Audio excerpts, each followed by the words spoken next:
बिस्मिल्लाहिर्रहमानिर्रहीम। आवाज़ आ रही है पीछे? आप सबको नया साल मुबारक हो। ये इस साल का पहला लेक्चर है। आज के लेक्चर को स्टार्ट करने के बाद इससे पहले मैं एक ब्रीफ रिकैपिचुलेशन कर लेता हूँ जो हमने पहले बातचीत की है। जो पहला लेक्चर था उसका उन्वान था नॉलेज एंड रिलीजियस एक्सपीरियंस, जिसके अंदर ये देखा गया था कि मॉडर्न नॉलेज से जो इल्म हासिल होता है, जिसको हम सेंसरी नॉलेज कहते हैं, उसकी नौइयत क्या है और रिलीजियस एक्सपीरियंस की नौइयत क्या है। और रिलीजियस एक्सपीरियंस का जो टेम्पलेट इकबाल ने जिसको फॉलो किया और एनालाइज़ किया और स्टडी किया है, वो हमारे प्रॉफिट्स इन जनरल सबका है, जिसमें रेवलेशन सेंसरी एक्सपीरियंस से नहीं होती बल्कि डायरेक्टली इंट्यूशनली वो नॉलेज इंसान की कॉन्शियसनेस में आता है। और पहले लेक्चर के एंड पे इकबाल ने ये सवाल किया कि आया जो नॉलेज हमें रिलीजियस एक्सपीरियंस से हासिल हुआ है, आया अगर हम मॉडर्न नॉलेज का अहाता करें तो आया हम उन्हीं कंक्लूजन्स की तरफ पहुंच सकेंगे, उस नॉलेज की तरफ हम पहुंच सकेंगे जो कि हमें रिलीजियस एक्सपीरियंस से हासिल हुआ है। इसीलिए सेकंड चैप्टर का जो उन्वान है वो philosophical test of the revelations of religious experience है। और इस लेक्चर का ये दूसरा हिस्सा है आज। और पहले हिस्से में जो हमने चीज़ें कवर की थी उसको भी ज़रा मैं ब्रीफली बताता हूँ। सबसे पहले जो नेचुरल थियोलॉजी से फ़िलासफ़र्स ने डिवाइन रियलिटी तक पहुंचने की कोशिश की, या जो आर्गूमेंट्स दिए उनको एवेल्युएट किया और उन पे एक क्रिटिक की इकबाल ने। और उस क्रिटिक का जो एसेंस था वो ये था कि ये जितनी नेचुरल थियोलॉजी की फ़िलासफ़ीज़ हैं, ये क्रिएटर और क्रिएशन को दो सेपरेट एंटिटीज़ के तौर पे देखती हैं। और उससे ये महसूस होता है कि जो क्रिएटर है वो क्रिएशन के ऊपर एक्सटर्नली ऑपरेट कर रहा है। जिस तरह हम कोई भी चीज़, इंसान जब कोई चीज़ क्रिएट करता है तो वो अपने मटेरियल्स के ऊपर काम करता है एक्सटर्नली। तो इस किस्म की पिक्चर फॉर्म हो रही थी। और इस पिक्चर की क्रिटिक में इकबाल ने ये कहा कि अगर हम नेचर को स्टडी करें तो नेचर हमें इस किस्म का तासुर नहीं देता कि कोई क्रिएटर बाहर से इस क्रिएशन के ऊपर काम कर रहा है और इसको क्रिएट कर रहा है, बल्कि नेचर जो है ये अंदर से ही ग्रो कर रहा है। एक ऑर्गेनिकली नेचर ग्रो करता है। तो इसलिए ये कहना कि क्रिएटर और क्रिएटेड जो क्रिएशन है ये दो सेपरेट एंटिटीज़ हैं, ये दुरुस्त बात नहीं है।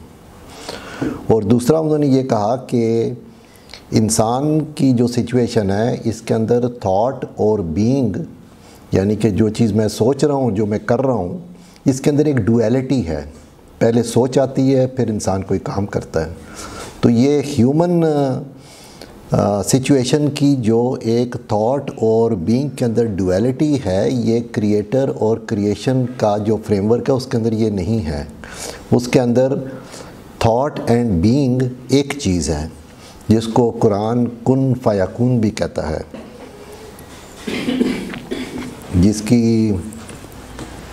जिसकी इंग्लिश ट्रांसलेशन है बी एंड इट इज़। तो इस फ्रेमवर्क के ऊपर बात आगे चली। और उसके बाद मैंने ये बताया कि इकबाल के दौर में जो साइंटिफिक वर्ल्ड व्यू था वो मटेरियलिस्टिक था। वो न्यूटन की जो साइंस थी उसके ऊपर बेस्ड था। और मटेरियलिस्टिक वर्ल्ड व्यू इस तरह था जिस तरह आप उसका फ्रेमवर्क ये था कि जैसे एक स्पेस है, जैसे ये कमरा है और पूरी कायनात का जो मैटर है इसके अंदर मौजूद है, और ये स्पेस भी रियल है और इसके अंदर जो मादा मौजूद है ये भी रियल है, और जो मैटर है it can neither be created nor it can be destroyed. इस फ्रेमवर्क, इस साइंटिफिक मटीरियलिस्टिक फ्रेमवर्क के ऊपर लोगों ने सारी और मटीरियलिस्टिक फ़िलासफ़ीज़ भी इसके ऊपर क्रिएट की। तो ये भी जो इकबाल की ज़िंदगी में जो मेरा ख़्याल है पहले 40 साल थे, उसके अंदर ये प्रेवलेंट साइंटिफिक वर्ल्ड व्यू था। समवेयर इन द 1920s या अर्ली 20s आइंस्टाइन और क्वांटम फिज़िक्स और कुछ नई ऐसी थ्योरीज़ आई जिन्होंने न्यूटन की जो साइंटिफिक वर्ल्ड व्यू था उसको चेंज किया, जिसको इकबाल ने भी बड़ा पसंद किया। और यहाँ से हम बात आगे चलेंगे कि वो मटीरियलिस्टिक वर्ल्ड व्यू जो था, अगर हम मॉडर्न नॉलेज को असेस करके ये मालूम कर सकें कि न्यूटन का जो एक मटीरियलिस्टिक वर्ल्ड व्यू था ये दुरुस्त नहीं है, तो जो साइंस इकबाल के दौर में नई साइंस क्रिएट हुई उसके अंदर क्वांटम फिज़िक्स एक थी जो कि अभी काफ़ी डेवलप हो गई है। और क्वांटम फिज़िक्स ने जो चीज़ें रिवील की वो ये थी that at the quantum level matter gets created and uncreated, that matter can oscillate between being material and immaterial. तो सब एटॉमिक लेवल के ऊपर ये, इसकी हम तफसील में नहीं जाएंगे, लेकिन सब एटॉमिक लेवल के जो तजर्बात हैं उन्होंने ये बताया कि मैटर के पार्टिकल्स क्रिएट भी हो जाते हैं और ख़ुद ब खुद ख़त्म भी हो जाते हैं, जिससे ये ज़ाहिर हो रहा है कि मैटर उस तरह रियल नहीं है। दूसरी बात ये थी कि mere observation brings about changes in the behaviour of subatomic particles. This phenomena is known as observer created reality। Subatomic level पे दूसरी बात ये पता लगी कि आप सब एटॉमिक पार्टिकल्स के बिहेवियर को आप किसी इंस्ट्रूमेंट से जब ऑब्ज़र्व करते हैं तो उनका बिहेवियर चेंज होता है। अगर आप ऑब्ज़र्व किए बग़ैर जब वो हरकत में होते हैं तो वो डिफरेंट होते हैं, जब आप उनको एक ऑब्ज़र्वेशन में लाते हैं तो उनका बिहेवियर चेंज होता है। इससे ये ज़ाहिर हो रहा था कि modern physics is telling us that spirituality permeates matter as well, कि मैटर बिल्कुल एक इनर्ट चीज़ नहीं है, इसके अंदर स्पिरिचुअलिटी है किसी किस्म की। दूसरा, फिर आइंस्टाइन ने ये साबित किया that matter can be destroyed and converted into energy, जिसकी बेसिस पे एटॉमिक बॉम्ब्स, न्यूक्लियर वेपन्स बने। तो ये भी एक बड़ी पेशरफ्त थी जिसने न्यूटन की साइंस को रद्द किया। फिर आइंस्टाइन की थ्योरी ऑफ रिलेटिविटी है। अच्छा, इसके मैं 2-3 एलिमेंट्स ऐसे बताता हूँ। पहला है कि वो उसने कहा कि सीरियल टाइम, ये जो घड़ी का टाइम है, this is relative and connected to space. यानी कि आइंस्टाइन ने ये साबित किया कि एक आदमी एक जगह खड़ा हुआ है घड़ी पहन के, और एक और आदमी एक तेज़ स्पीड से वही घड़ी पहन के, उसी किस्म की घड़ी पहन के तेज़ ट्रैवल कर रहा हो, तो जो आदमी तेज़ ट्रैवल कर रहा है उसकी घड़ी आहिस्ता चलती है। लेकिन ये फ़र्क इतना माइन्यूट होता है जो कि हम आम जिंदगी में देख नहीं सकते। दूसरी चीज़ ये थी कि space is also relative and expands with as the universe expands, यानी कि स्पेस कोई फिक्स चीज़ नहीं है। दूसरी बात, हबल टेलीस्कोप आया जिसके समवेयर इन द 1920s, और उससे ये पता लगा कि ये कायनात जो है बड़ी तेज़ी से फैलती जा रही है। तो इसने भी एक स्पेस का जो नोशन था उसको चेंज कर दिया, जिससे ये साबित हुआ कि स्पेस कोई ऐसी मुस्तकिल चीज़ नहीं है। ये सिर्फ जैसे क्रिएशन, चीज़ें क्रिएट होती हैं तो स्पेस भी क्रिएट हो जाती है। और तीसरी बात उसने कहा, gravity is not a force but warping of space by large bodies. जो ग्रेविटी के बारे में उसने ये कहा कि आप ये समझें कि जैसे ट्रैम्पोलिन सब ने देखी होगी, ट्रैम्पोलिन के ऊपर जब कोई चढ़े ना तो वो बिल्कुल उसका जो बेस होता है वो बिल्कुल सीधा होता है। अगर आप उसके अंदर एक बड़ा सा लोहे का गोला रख दें सेंटर में तो सेंटर से वो नीचे बैठ जाएगा। फिर अगर जो उस हालत में अगर आप छोटे लोहे के गोले उसके ऊपर रखेंगे या बॉल्स रखेंगे तो वो सारे सेंटर की तरफ रोल कर जाएंगे। तो जो बड़ी बॉडीज़ होती हैं ये स्पेस को भी इस तरह वार्प कर देती है, मतलब टेढ़ा कर देती हैं, जैसे कि एक ट्रैम्पोलिन के ऊपर। तो इससे ये भी ज़ाहिर हो रहा है कि स्पेस भी कोई मुस्तकिल चीज़ नहीं है, वार्प हो सकती है। फिर एक और फिलोसोफर है प्रोफेसर वाइटहेड, जिसने ये कहा कि nature is not a static fact situated in a dynamic void but a system of interrelated events possessing the characteristic of a continuous creative flow। इसको कहते हैं प्रोसेस फिलॉसफी। यानी कि उसने ये कहा कि ये कायनात एक फिक्स्ड मैटर नहीं है, बल्कि ये एक डायनामिक चीज़ है जिसके अंदर जो कि इंटर रिलेटेड इवेंट्स के तौर पे आप इस पूरी कायनात को देख सकते हैं।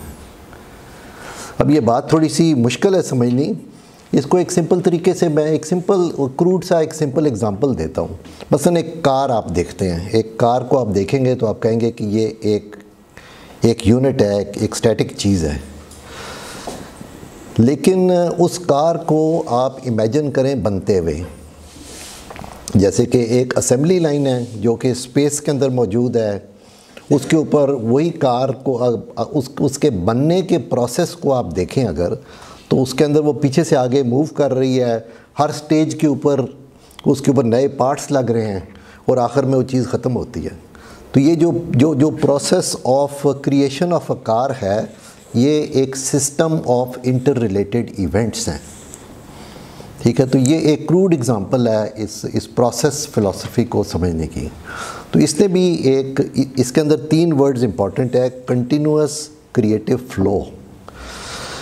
तो कहने का मतलब इस वाइटहेड फिलॉसफी में उसे कहने का मतलब ये था कि ये पूरी कायनात जो है ये कोई स्टैटिक चीज़ नहीं है, इसके अंदर कंटिन्यूअसली चेंज आ रहा है, और चेंज आ रहा है वो क्रिएटिव है, वो ऐसा नहीं है जो कि पहले था, बल्कि नई से नई चीज़ क्रिएट हो रही है और एक कंटिन्यूअस क्रिएटिव फ्लो के अंदर ये चीज़ आगे जा रही है। अच्छा, फिर ये एक फ्रेंच फ़िलासफ़र है जिसको भी इकबाल ने बड़ा स्टडी किया और उससे काफ़ी इन्फ्लुएंस भी हुए वो। उसका व्यू ये था, बर्गसन का व्यू ये है कि change is a fundamental reality while time and space are mere intellectual modes to interpret change. तो बर्गसन भी ये कह रहा है कि चेंज जो है ना, जैसे वाइटहेड ने कहा कि ये एक कंटिन्यूअस क्रिएटिव फ्लो है, तो उसी बात को आप ये बर्गसन ये कह रहा है कि ये जो चेंज हो रहा है ये एक रियलिटी है। रियलिटी को हमने इस तरह डिफ़ाइन किया था जो कि एक कंटिन्यूअस और अनएंडिंग चीज़ हो। तो बर्गसन ने चेंज को रियल कहा और साथ ये कहा कि टाइम और स्पेस जो है ये सिर्फ हमारे मेंटल कैटेगरीज हैं जिससे हम चेंज को इवेल्युएट करते हैं, उसको हम इंटरप्रेट करते हैं। इसका रेट ऑफ चेंज, ये किस स्पेस के अंदर चेंज हो रहा है, इसको हम अंडरस्टैंड करने के लिए टाइम और स्पेस को हम यूज़ करते हैं। फिर ये एक वर्स है जो कि यानी कि अगर जब हमने मैटर को स्टडी किया तो ये आपने देखा कि जो न्यूटन का एक स्टैटिक यूनिवर्स का वर्ल्ड व्यू था वो बिल्कुल तब्दील हो गया, एक नई शक्ल इख्तियार कर गया वो, जो कि बिल्कुल स्टैटिक नहीं है बल्कि डायनामिक है और एवर चेंजिंग है। तो मैटर को स्टडी करके ये कंक्लूजन पहुँचे। सो ये एक वर्स है जो कि मैंने पिछली में भी इस्तेमाल की थी, जो ये है कि God has made everything which he has created most good and began the creation of man with clay, then ordained his progeny from germs of life from sorry water, then shaped him and breathed of his spirit on to him and gave you hearing and seeing and heart, what little thanks do you give। इसके अंदर जो last time जब ये verse quote की थी तो हमने ये जो लास्ट सेंटेंस है इस पे ज़ोर दिया था कि that he gave you hearing and seeing and heart, यानी कि जो सेंस परसेप्शन खुदा ने हमें दी है उसके बारे में ज़्यादा एफर्ट एम्फोसिस थी। इस दफ़ा हम एक डिफरेंट चीज़ पे हम एम्फोसिस दे रहे हैं, which is breathed of his spirit on to him. और इसका मतलब क्या है कि इंसान के अंदर लाइफ और कॉन्शियसनेस, यानी कि जो इमटेरियल एस्पेक्ट्स हैं इंसान की कॉन्स्टिट्यूशन के, नॉन मटीरियल एस्पेक्ट्स हैं, उनकी तरफ इस दफ़ा तवज्जो दे रहे हैं। और अभी हमने मैटर को हमने स्टडी किया है, अब हम इमटेरियल एस्पेक्ट्स ऑफ लाइफ की तरफ जाएंगे जिसके अंदर लाइफ और कॉन्शियसनेस हैं। सो लाइफ को जब हम स्टडी करेंगे तो इसका पहला पॉइंट ये है कि discoveries of Newton and Darwin led to a mechanistic view of reality, और battle for and against mechanism is on going in biology. Iqbal के टाइम के अंदर, ये अपने टाइम के कॉन्टेक्स्ट से बात कर रहे हैं कि जो व्यू डार्विन ने और न्यूटन ने दिया था, उस व्यू के स्टैंड पॉइंट से लोगों ने ये समझा कि लाइफ को भी मैकेनिकली इंटरप्रेट किया जा सकता है, यानी कि जो केमिकल और फिज़िकल प्रोसेसेस हैं इंसान की बॉडी के, वही असल हैं और बाकी सारी चीज़ उससे क्रिएट हो रही है। तो फिर ये क्वेश्चन करते हैं, can the concept of mechanism be applied to living beings?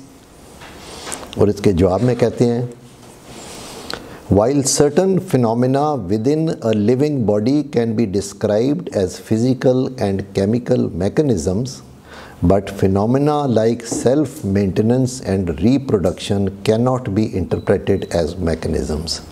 यानी कि लाइफ को जब आप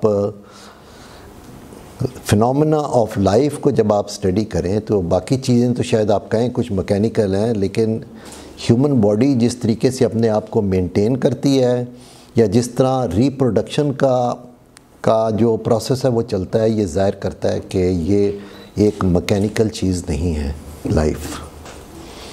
क्योंकि इसी पॉइंट को आगे एक्सप्लेन कर रहे हैं, a mechanism has parts which always interact in the same manner with the same result.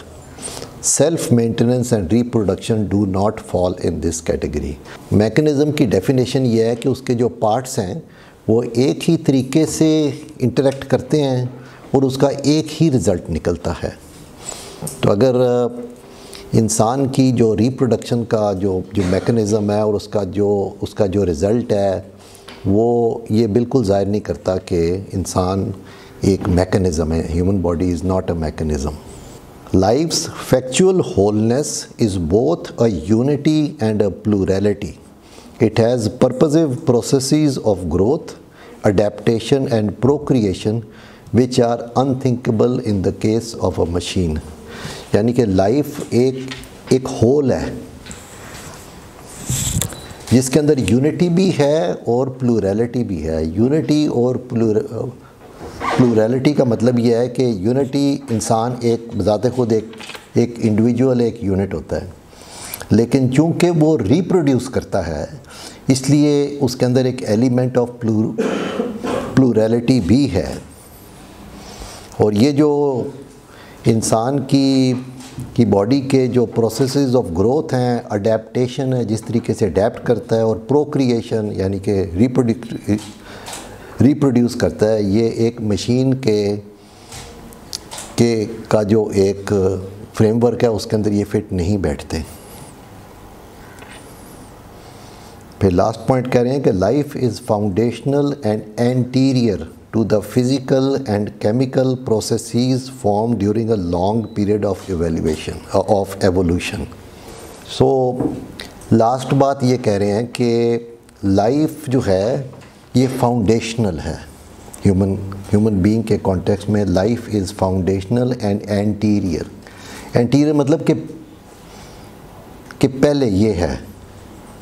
और ये जो वर्स कोट की थी, and breathe my spirit on to them, उस फ्रेमवर्क के अंदर अभी आप इन चीज़ों को समझें थोड़ा सा अभी तीसरी चीज़ पे चलते हैं, विच इज़ कॉन्शियसनेस। और ये कॉन्शियसनेस इम्पॉर्टेंट है समझनी, क्योंकि इसी कॉन्शियसनेस के अंदर से ही इकबाल का कॉन्सेप्ट ऑफ सेल्फ भी यहाँ ओरिजिनेट करेगा। लेकिन इकबाल के पॉइंट ऑफ व्यू पे जाने से पहले मैं बर्गसन का थोड़ा सा पॉइंट ऑफ व्यू आपको बताऊंगा इन चीज़ों पे, क्योंकि बर्गसन की फ़िलॉसफी से इकबाल ने काफ़ी कुछ हासिल किया। उसको पूरी तरह उसको कॉपी नहीं किया, लेकिन उसके काफ़ी सारे एलिमेंट्स को देखकर उनको मॉडिफाई किया अपने पॉइंट ऑफ व्यू से। इसलिए बर्गसन का जो पॉइंट ऑफ व्यू है वो समझना ज़रूरी है चंद एक चीज़ों पे। तो बर्गसन कहता है कि consciousness does not necessarily need a brain, it is को एक्सटेंसिव विद लाइफ। उसने बर्गसन का जो फोकस था वो बायोलॉजी के ऊपर ज़्यादा था। सो उसने ये कहा कि ब्रेन नेसेसरी चीज़ नहीं है कॉन्शियसनेस के लिए, और उसने जो लोअर फॉर्म्स ऑफ लाइफ है उनको जब एग्ज़ामिन किया तो उसने देखा जिसके अंदर ब्रेन नहीं भी होता, जो लोअर फॉर्म्स ऑफ लाइफ है, लेकिन उनके अंदर भी कॉन्शियसनेस होती है। तो वो ये कह रहा है कि ब्रेन कॉन्शियसनेस के लिए ज़रूरी नहीं है, लाइफ के साथ कनेक्टेड है consciousness. Life is connected to the physical और chemical processes of the body as a tangent is connected to a curve. ये भी एक उसने ऐसे मिसाल दी है। वो जो होते हैं, उन्होंने अभी पूछा था सवाल कि लाइफ का और ये क्या क्या तल्लक है, तो ये सही तो कोई नहीं बता सकता, लेकिन इस तरह की एग्जांपल्स हैं ये कि life is connected to the physical और chemical processes of the body as a tangent is connected to a curve. Tangent और कर्व का तो आपको पता है ना कि सिर्फ वो टच कर रहा होता है उसको। फिर इंटेलेक्ट के बारे में क्या कहता है? Intellect is a faculty meant to deal with matter, it is meant to fit the body to its physical environment. अब ये पॉइंट इम्पॉर्टेंट है समझना, क्योंकि उसने ये जो ह्यूमन इंटेलेक्ट है ये आपको फ़िज़िकल जो आपकी टाइम एंड स्पेस के अंदर जब आप ऑपरेट करते हैं इस फिज़िकल वर्ल्ड के अंदर, तो बर्गसन ये कह रहा है कि आपका इंटेलेक्ट जो है ये आपको मदद देता है इस फिज़िकल एनवायरनमेंट के अंदर ऑपरेट करने के लिए। फिर दूसरी बात वो कह रहा है कि intuition gives us a direct gaze into our inner reality, that is our feelings, thoughts and our past. It gives us a glimpse of life. ये भी बड़ा इम्पॉर्टेंट है, क्योंकि बर्गसन ने ये कहा था कि अगर आप आंखें बंद करके अपने जहन को ज़रा खंगालने की कोशिश करें या इसको देखने की कोशिश करें तो आपको क्या नज़र आएगा। और उसने कहा कि आपको फीलिंग्स नज़र आएंगी, आपको अपना पास्ट नज़र आएगा, आपको अपनी नॉलेज नज़र आएगी, आपको बहुत कुछ अपनी मेमोरी के अंदर, अपनी माइंड और कॉन्शियसनेस के अंदर नज़र आएगा। और अपनी माइंड को देखने के लिए आपको सेंस परसेप्शन की ज़रूरत नहीं है। ये इम्पॉर्टेंट बात है कि आप अपनी कॉन्शियसनेस को डायरेक्टली इंट्यूशनली देख सकते हैं। ठीक है, ये बात क्लियर है जी। अभी वो टाइम और जो आप बात कर रहे हैं, बर्गसन ने टाइम और ड्यूरेशन के बारे में क्या कहा। अभी तक जो हमने टाइम के बारे में जो अभी तक हमें पता है वो ये है कि टाइम को हम एक सीरियल टाइम के तहत देखते हैं, यानी कि एक दिन, दूसरा दिन, एक घंटा, दूसरा घंटा, जो कि एक सीरियली टाइम एक पीछे से आगे की तरफ चल रहा है। ठीक है, इसको सीरियल टाइम कहते हैं। इससे हम चेंज, मैंने पहले कहा कि इससे हम चेंज को इवेल्युएट करते हैं, रेट ऑफ चेंज। और ठीक है, लेकिन टाइम सिर्फ ये नहीं है, टाइम के और भी डायमेंशंस हैं जिसके बारे में आगे बात होगी। और बर्गसन ने इस बारे में कुछ बात कही। उसने कहा time holds the essence of life. Time viewed as duration is an accumulation, a growth. It is continuous passage of the present in the past and swells as it advances. This accumulated past, always present in its totality in our consciousness, is called duration. अब वो ये कह रहे हैं कि time जैसे पास होता है तो ये जितने भी इवेंट्स होते हैं ये आपके माइंड के अंदर एक्यूमुलेट होने शुरू हो जाते हैं। तो जितना भी पास्ट है, हम सब अगर हम अपनी माइंड को देखें तो ये पास्ट पूरा हम सब का इंडिविजुअल पास्ट हमारी माइंड के अंदर एक्यूमुलेट हुआ है, ठीक है। और जैसे जैसे टाइम गुजर रहा है और हमारा एक्सपीरियंस और बढ़ रहा है तो ये जो एक्यूमुलेशन है ये सारी बढ़ती जा रही है, ठीक है। और ये इसको आप किसी वक्त एक्सेस कर सकते हैं, जबकि ये एक्सपीरियंस आपने जब एक्चुअली हुआ तो ये सीरियल टाइम के अंदर था, लेकिन जैसे ये पास्ट में गया ये सीरियल टाइम से लैदा हो गया। ये सारा का सारा मौजूद है। और अगर आपने 5 साल पहले का कोई इवेंट अपने माइंड के अंदर सोचना है तो आपको 5 साल इंतज़ार नहीं करना पड़ेगा, एकदम आप उसको अप्रोच करते हैं। यानी कि आपका पूरा पास्ट आपके जहन के अंदर मौजूद है, जिसको इंस्टेंटेनियसली आप एक्सेस कर सकते हैं, ठीक है। और ये जो एस्पेक्ट है टाइम का सारा एक्यूमुलेट हुआ हुआ, इकट्ठा हुआ, इसको वो ड्यूरेशन कह रहा है। बात क्लियर है जी? Memory is the vehicle of duration. It retains much of the past and recalls relevant portions of it to bear on the present situation and present alternative courses of action. This is consciousness. अभी ये भी important बात है। अब वो ये कह रहा है कि ये सारा जो आपके जहन के अंदर जो सारा पास्ट एक्सपीरियंस एक्यूमुलेट हुआ है, ये जब भी कोई नई सिचुएशन प्रेजेंट होती है तो उस सिचुएशन की मुताबिकत से जो पास्ट के आपके एक्सपीरियंस होते हैं, आपका कॉन्शियसनेस एकदम उनको सामने ले आता है आपके। और वो जो पास्ट एक्सपीरियंसेस होते हैं relevant to the present situation, वो आपको मदद कर देते हैं एक नया डिसीजन लेने पे प्रेजेंट। क्लियर है ये बात? ठीक है। और ये जो प्रोसेस है इसको कॉन्शियस, ये सारा जो है एक चीज़ है, इसको उसने कॉन्शियसनेस कहा। अब तीसरी बात है, because time is an accumulation of the past and works to shape the present, the future will never be like the past. Each moment is original, novel and creative. अब कहने का मतलब ये है कि जैसे जैसे वो आप नया एक्सपीरियंस गेन करते रहते हैं तो आपका जो पूरा वो एस्पेक्ट ऑफ ड्यूरेशन है वो चेंज होता रहता है, ठीक है। तो इसका मतलब ये है कि अगर यहाँ खड़े होके मैं 1 साल पहले कोई चीज़ बोल रहा होता या कोई एक्शन लेता तो उस वक्त मेरा जो मेरा पूरा ड्यूरेशन है वो डिफरेंट होता आज के मुकाबले में। तो उस वक्त अगर मैं कोई यहाँ पे डिसीजन लेता या कोई काम करता तो वो आज वही काम उसी सिचुएशन मुझे वो दोबारा प्रेजेंट हो तो मैं एक डिफरेंट चीज़ काम करूँगा, क्योंकि मैं चेंज हो चुका हूँ। 1 साल के एक्सपीरियंस से मेरा पूरा जो ड्यूरेशन है चेंज हो गया है। इसलिए हर आने वाले टाइम में जो मैं नया डिसीजन लूँगा वो पिछले से मुख्तलिफ होगा। और इसको अगर आप एक्सटेंड कर लें पूरी ह्यूमैनिटी के ऊपर तो कहने का मतलब ये है कि जो फ्यूचर क्रिएट हो रहा है वो पास्ट की तरह नहीं होगा, एक नया क्रिएशन होगा। वो इस सारी फ़िलॉसफी को उसने क्रिएटिव एवोल्यूशन कहा था ना। फिर तो बात समझ गए जी? ये अभी इंट्यूशन और कॉन्शियसनेस और ड्यूरेशन, ये 2-3 कॉन्सेप्ट्स हमने बताए जो कि बर्गसन ने क्रिएट किए थे। अब अभी हमने देखना ही है कि इकबाल उनको किस तरह इस्तेमाल कर रहे हैं अपनी कॉन्सेप्ट ऑफ खुदी या सेल्फहुड के अंदर।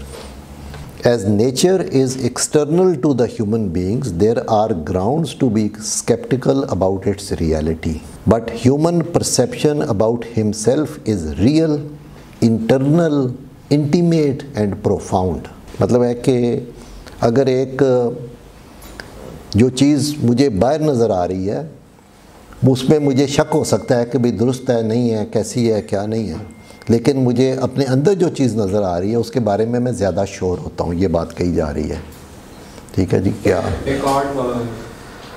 I think that I am, उसने भी ऐसी बात की थी, लेकिन मतलब आइडिया कुछ उस तरह का है।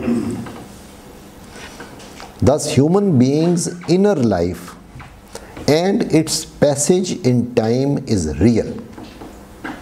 Its deeper examination indicates that inner life moves from center outwards. The inner side is the appreciative self, while the outer side is the efficient self. अब ये कह रहे हैं कि जो इंसान की कॉन्शियसनेस है, अगर इसको गौर से इंसान एग्जामिन करे तो ये बाहर से अंदर की तरफ, जैसे एक यूनिटी होती है ना, जिसका एक अंदर एक सेंटर और एक कोर होता है, तो उस तरह का ये एक खाका पेश कर रहे हैं कि इंसान की कॉन्शियसनेस, जो पूरी कॉन्शियसनेस है, ये बाहर से अंदर की तरफ मूव करती है, और अंदर के अंदर एक उसका जो यूनिटी या कोर है वो अंदर की तरफ होता है, जिसको उन्होंने अप्रिशिएटिव सेल्फ कहा, और जो बाहर का इंसान का सेल्फ है उसको एफिशिएंट सेल्फ कहा। सो ह्यूमन कॉन्शियसनेस को उन्होंने दो हिस्सों में तकसीम किया है, एक एफिशिएंट पार्ट कहा है और दूसरे को अप्रिशिएटिव पार्ट कहा है। अभी हम देखते हैं कि ये दो पार्ट्स का क्या मतलब क्या है, कॉन्शियसनेस के दो हिस्से जो उन्होंने बयान किए हैं, ये कहना क्या चाह रहे हैं इसमें। The efficient self is the practical self which deals with the external order of things. The time in which it lives is serial time. अब ये कह रहे हैं कि जो एफिशिएंट सेल्फ है वो आपका प्रैक्टिकल सेल्फ है, जिससे आप प्रैक्टिकल लाइफ के अंदर या टाइम एंड स्पेस ऑर्डर के अंदर या बाहर की दुनिया के साथ आप डील करते हैं। ये जो एस्पेक्ट है आपकी कॉन्शियसनेस का, इसको वो एफिशिएंट सेल्फ कह रहे हैं। ठीक है। और ये कुछ जैसे बर्गसन ने जिसको इंटेलेक्ट कहा था ना, वो ये बात तकरीबन उससे मिलती जुलती है, आपने देखी। ठीक है जी।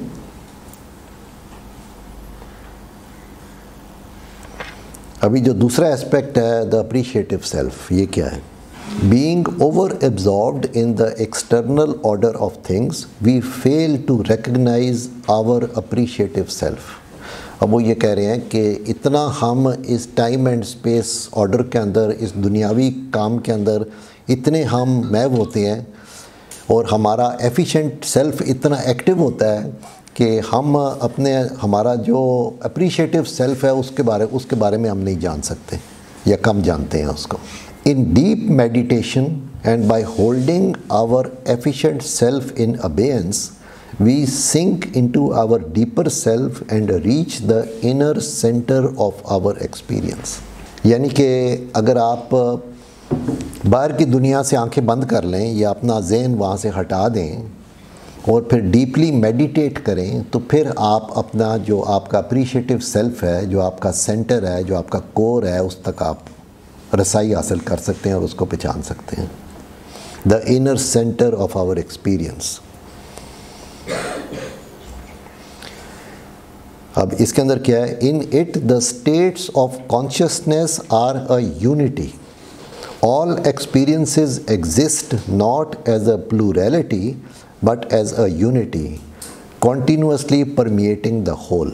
अभी ये जो आपका अप्रिशिएटिव सेल्फ है, इसके अंदर क्या है, इसके अंदर आपका तमाम एक्सपीरियंस इकट्ठा हुआ है, जो कि एक डिफरेंट प्लूरैलिटीज़ के अंदर नहीं है, बल्कि वो सारा आपस में कोजॉइन होकर एक दूसरे में परमिएट करके एक होल बना हुआ है, एक कंप्लीट चीज़ है।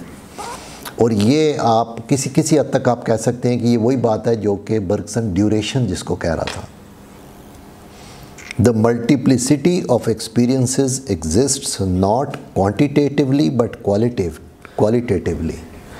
मतलब एक ही जगह के ऊपर, क्वांटिटेटिव का मतलब होता है कि बहुत ज़्यादा, मतलब ये कह रहे हैं कि सारी इकट्ठे होके एक क्वालिटेटिव, इस पूरे एक्सपीरियंस को आप क्वालिटेटिव एक्सपीरियंस कह सकते हैं, सारा इकट्ठा हुआ।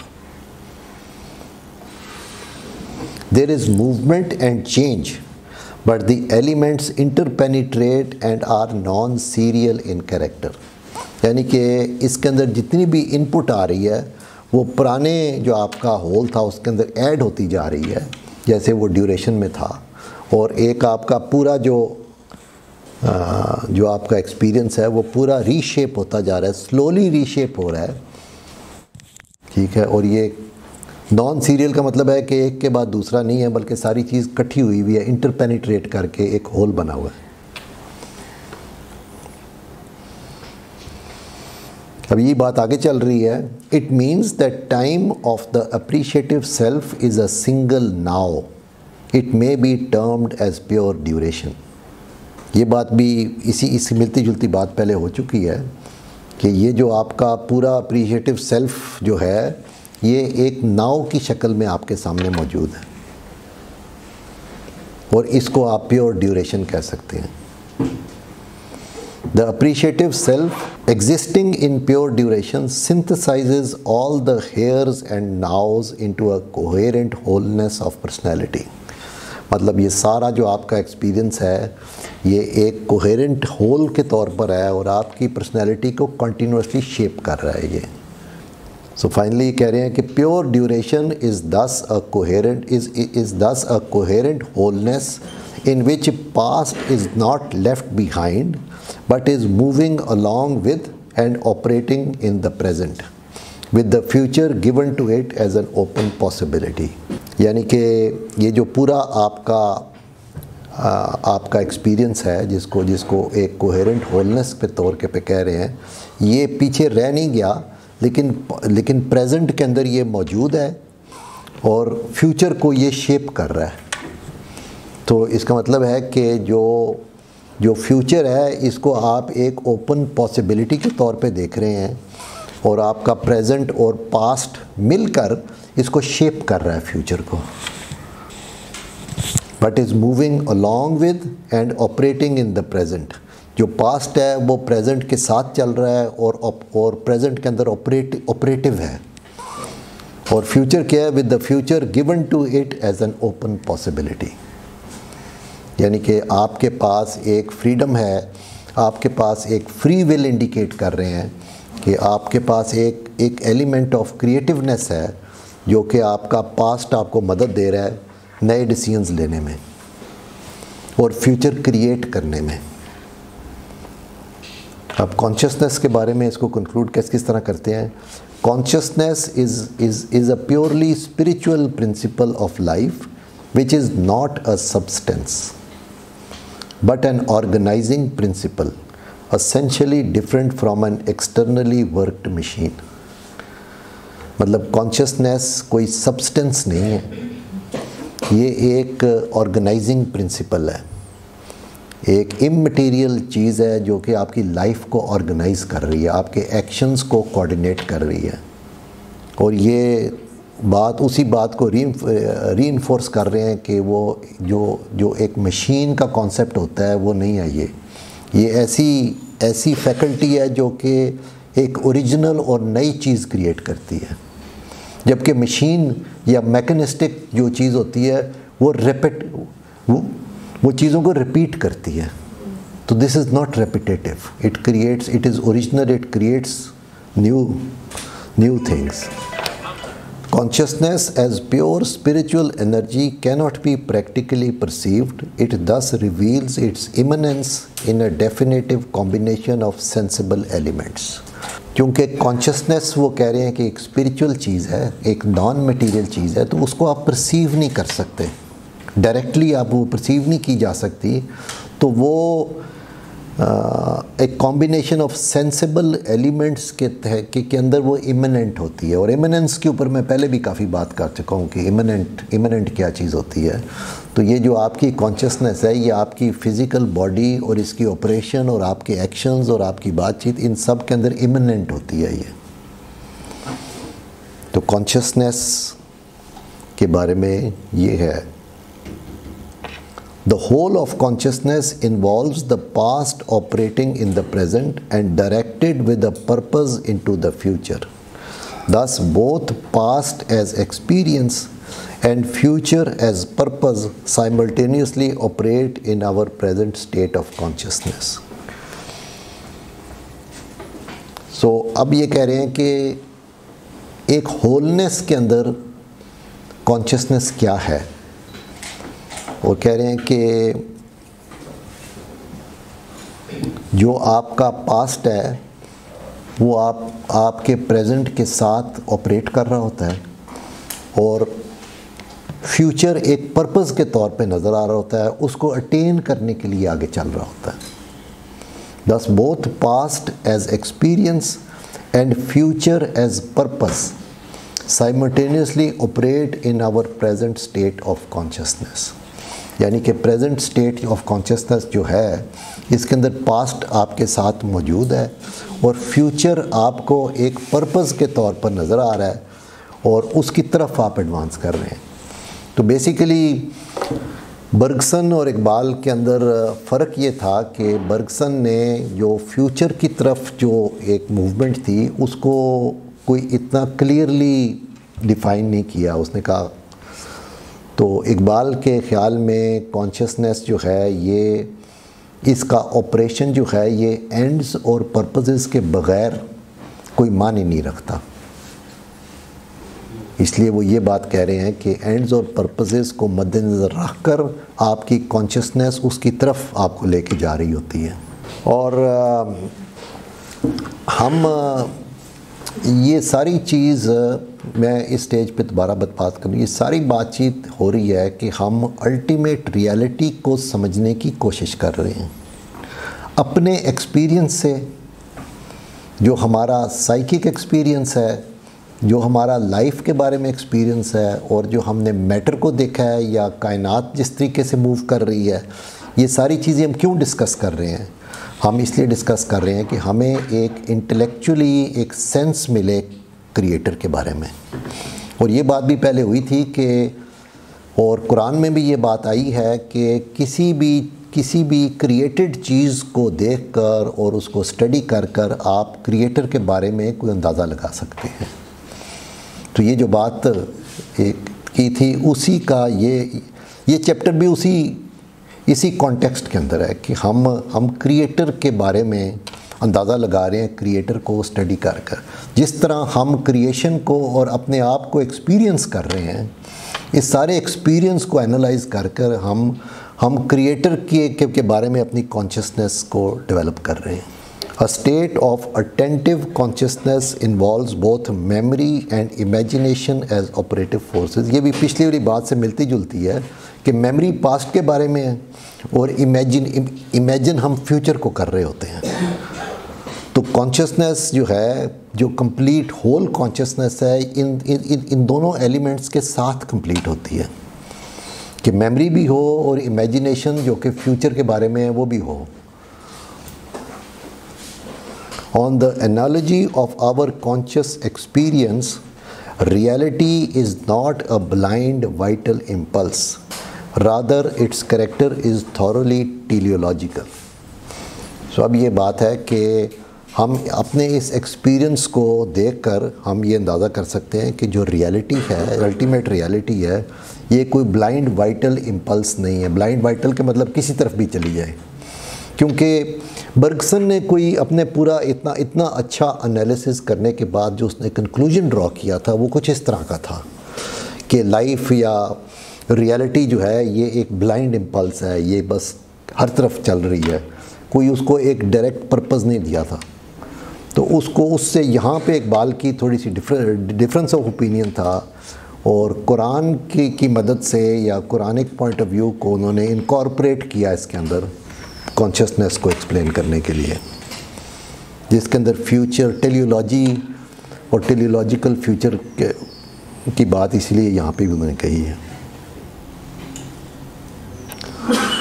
अभी यहाँ पे जो हमने सारी डिस्कशन की ह्यूमन एक्सपीरियंस की, जिसके अंदर हमने मैटर को एग्जामिन किया, फिर हमने लाइफ के फिनोमेने को एग्जामिन किया, और अब हमने कॉन्शियसनेस के फिनोमेने को एग्जामिन किया है।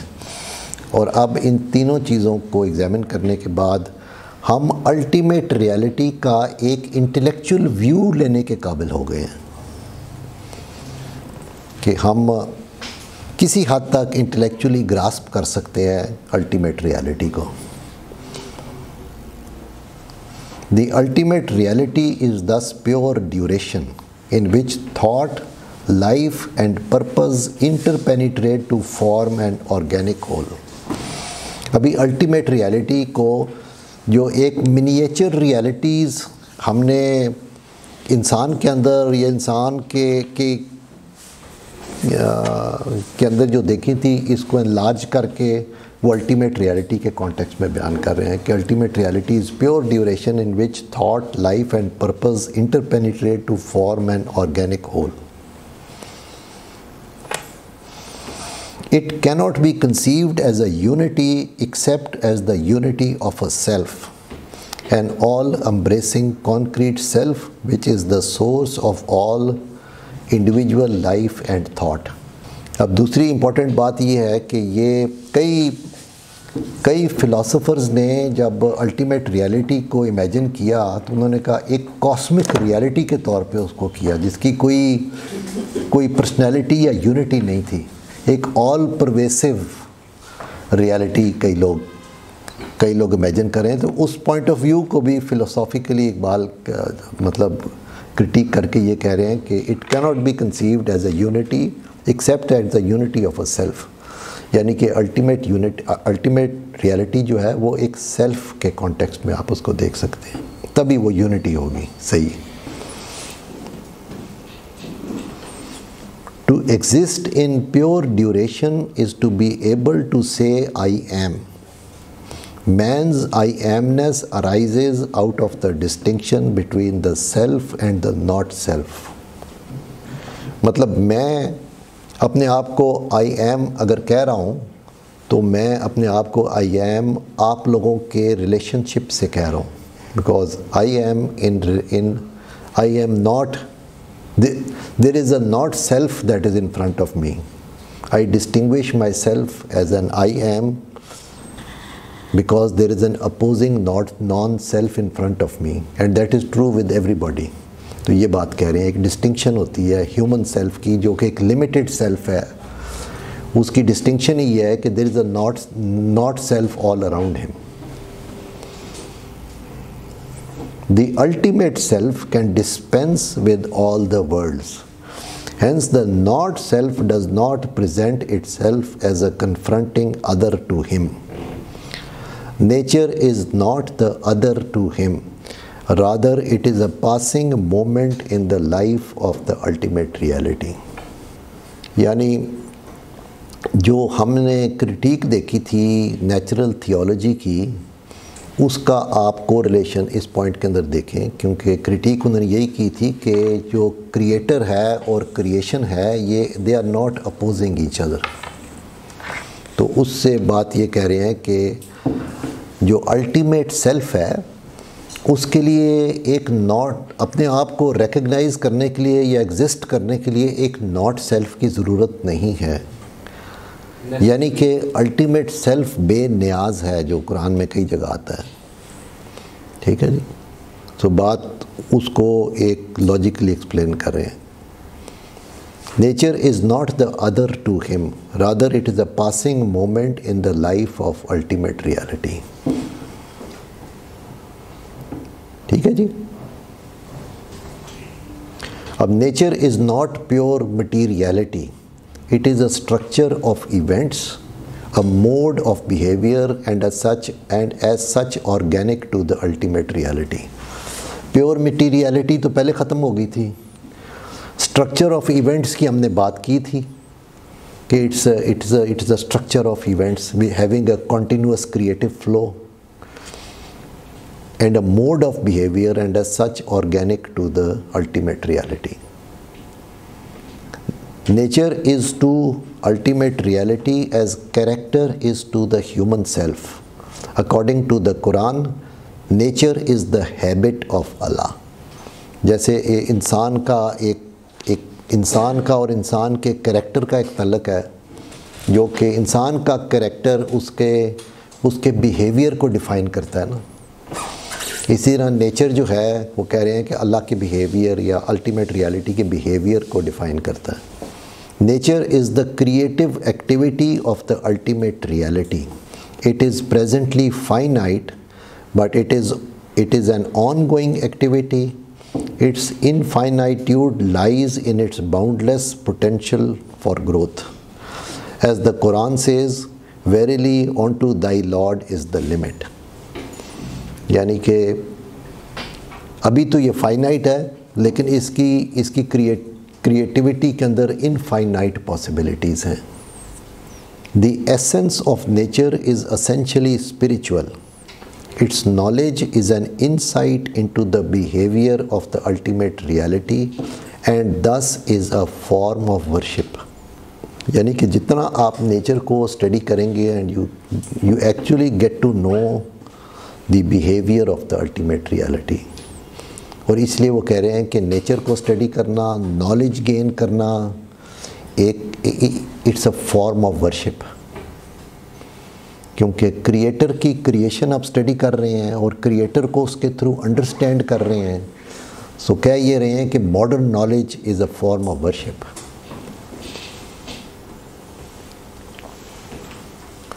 फिर एक बात है कि can change be predicated on the ultimate reality. ये हमने पहले देखा था, यह बात हुई थी कि रियलिटी जो है ना वो अनचेंजिंग होती है. तो ये सारे चेंज को हम अल्टीमेट रियलिटी के साथ किस तरह देख सकते हैं. तो कह रहे हैं कि for human beings change can mean growth and decay. It can mean imperfection and movement towards relative perfection. This concept of change is not applicable to the ultimate reality. मतलब जो चेंज जिस तरह हम देख रहे हैं, या ये ग्रोथ है या ये डिके है या एक मूवमेंट है फ्रॉम इम्परफेक्शन टू परफेक्शन और अदरवाइज़, तो ये जो कॉन्सेप्ट है चेंज का, ये इंसानों का है. इसको आप अल्टीमेट रियलिटी पे प्रेडिकेट नहीं कर सकते. The not yet of humans can mean failure, while the not yet for ultimate reality means unfailing realization of his infinite creative possibilities, which retain their wholeness throughout the entire process. जो not yet human beings का है वो that can finally end up in failure. लेकिन जो ultimate reality का not yet है is an unfailing realization of his infinite creative possibilities.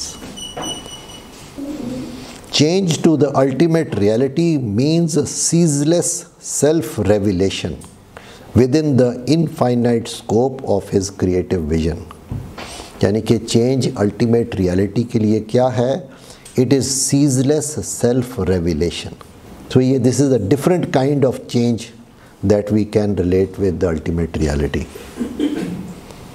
इसका मतलब ये है कि जो अल्टीमेट रियलिटी का चेंज है वो एक सेल्फ रेविलेशन है. अभी सेल्फ रेविलेशन का ये मतलब नहीं है कि पूरी चीज़, मतलब है कि एक फ़िल्म मौजूद है जिसका एक पोर्शन अभी आप देख रहे हैं और बाकी आप आगे देखेंगे, ऐसे नहीं है. ये एक जो आपको एक्सप्लेन किया था कि बर्गसन ने ये बात कही थी कि फ्यूचर जो है वो नया क्रिएट हो रहा होता है.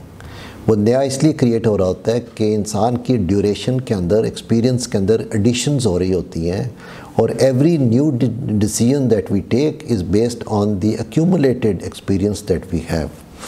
So that means as we grow in time, our accumulated experience increases, and so therefore every time we take a decision, that is a new decision, that is a creative decision, and collectively it creates a new reality.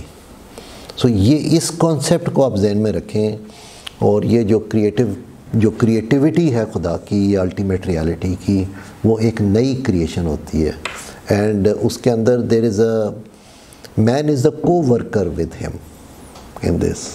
ठीक है. So ये मतलब है कि मैंने वो तकदीर का जो कॉन्सेप्ट है उसको जो जिस तरह हम तकदीर के कॉन्सेप्ट को या समझते हैं उस तरह नहीं है. ये इकबाल के पॉइंट ऑफ व्यू में future is an open possibility. ठीक है. It is not a finished thing कि मतलब है कि टाइम के साथ इवेंट्स, बने बनाए इवेंट्स निकलते आएंगे, ऐसी बात नहीं है. फ्यूचर एक ओपन पॉसिबिलिटी है और ये मोमेंट टू मोमेंट क्रिएट हो रहा है. ठीक है। तो उस मतलब है कि जो एक डिस्कशन हुई है कि अगर ये क्रिएशन सारा हर चीज़ क्रिएटेड हो from first to the end, तो सीरियल टाइम रियल हो जाता है।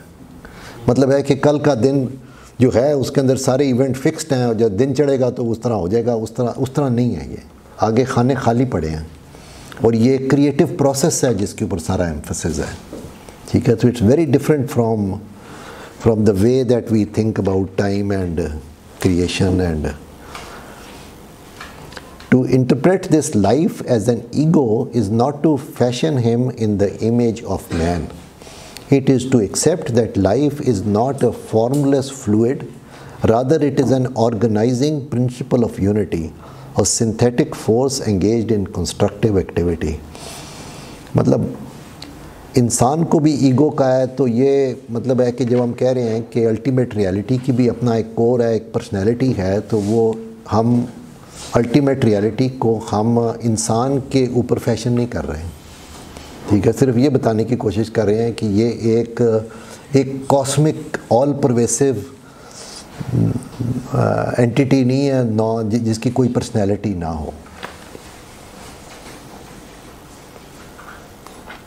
This is an intellectual view of the ultimate reality. It cannot go beyond a concept, which means seeing reality from a distance. So यहाँ पे बात ख़त्म कर रहे हैं और कह रहे हैं कि ये जो हमने सारा एक्सपीरियंस को एवेल्यूएट किया है मॉडर्न नॉलेज के कॉन्टेक्स्ट में, तो हमें एक हमारे इंटेलेक्ट को या हमारी कॉन्शियसनेस को एक सेंस मिली है of the nature of the ultimate reality. ये एक इंटेलेक्चुअल व्यू है, जैसे आप एक चीज़ को किसी चीज़ को दूर से देखते हैं।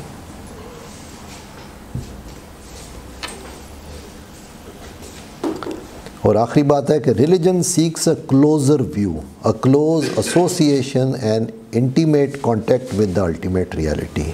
This can be achieved through an attitude of mind which religion describes as prayer. जो अगला टॉपिक है वो है the conception of God and the meaning of prayer. तो ये आखिरी बात सिर्फ उसकी तरफ लेके जाने की है। बात इसको सिर्फ आप इस तरह अंडरस्टैंड कर लें कि किसी एक